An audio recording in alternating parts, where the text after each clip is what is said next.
ยำน้ำอนุบาลน้ำกันระเบิด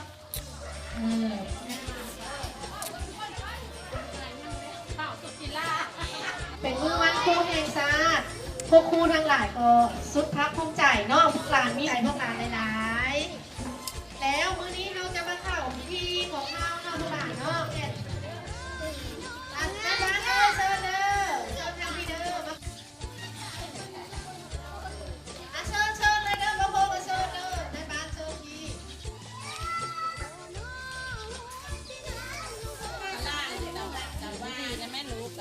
จะว่ามีแนวคิดมาดีสร้างให้เป็นวันครูของพวกเราทุกวันนี้เนาะวันนี้ครูมันหมายความว่าไหนครูมีแม่คนที่สองของพวกหลานแม่บอกแล้วพวกหลานเนี่ยคนทำอิฐคือแม่พวกหลานแล้วพวกหลานมาใช้ชีวิตนำพวกบอกว่าจะครูอยู่ในโรงเรียนเดี๋ยวว่าครูสันไดนับตั้งแต่คันแม่ใส่ชุดนี้ต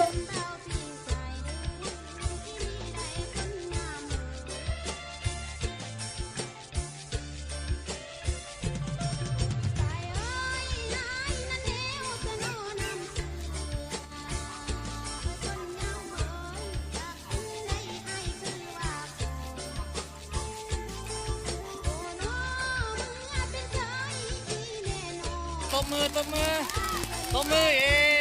โอ้ยเอาดิเนาะกวนแท้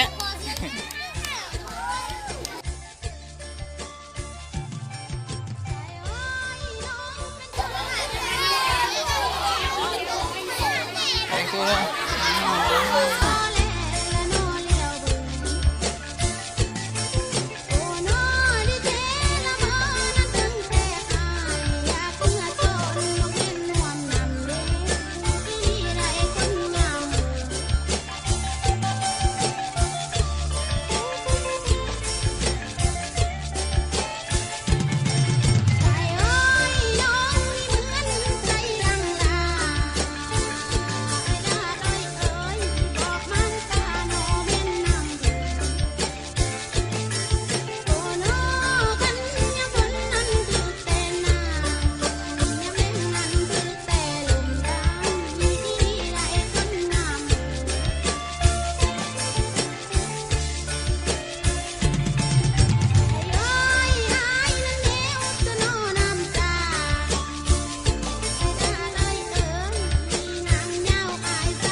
สาวครูนี่เอ้ยคืองามแท้เอ้ย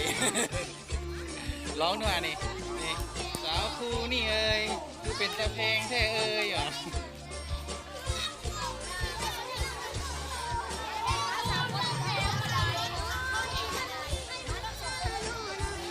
มื้อนี้ก็มาโรงเรียนเนาะมาเบิ่งโรงเรียนเอาสมัยโรงเรียนตอนยังน้อยแล้วก็มาเก็บภาพให้ครูอาจารย์แล้วก็เพื่อนๆมาลูกเพื่อนๆมาเนี่ยมันเพื่อนมีเพื่อนสมัยเรียนนี่ได้หมดเลยตัวขนาดใหญ่เลยนี่บอกเอายกตรงนี้ลูกเพื่อนเรา2 นิ้วเขาไม่เยอะสมัยเรียนเนี่ยเพื่อนสมัยเรียนโอ้กินดักเต็มเลยจ้ะวะอันนี้เด้ไอ้ครูดูไปเข้าไปเรียนแถวโอ้ยเอาสมบูรณ์นี่เนาะ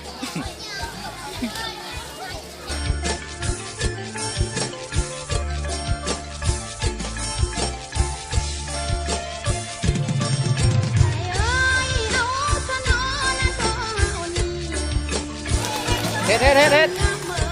อาเลยเอา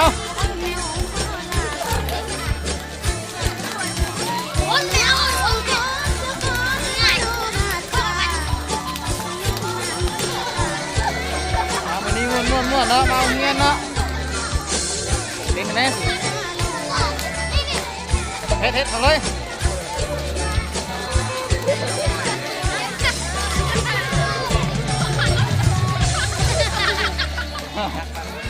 นวดไหนอยู่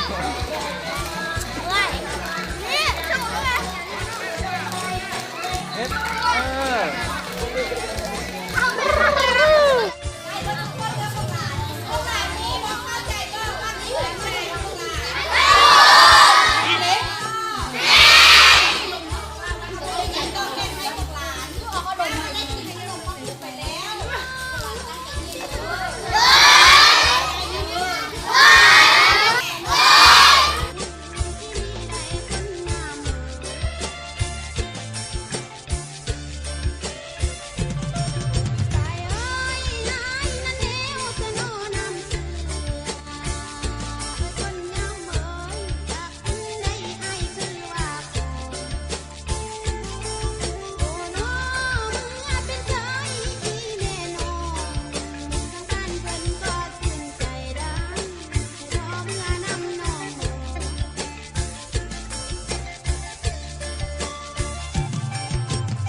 เบิดขนม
เฮ็ดเพลงกินอาจารย์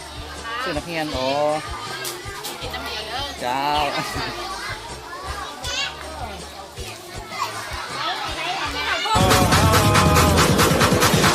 But if you close your eyes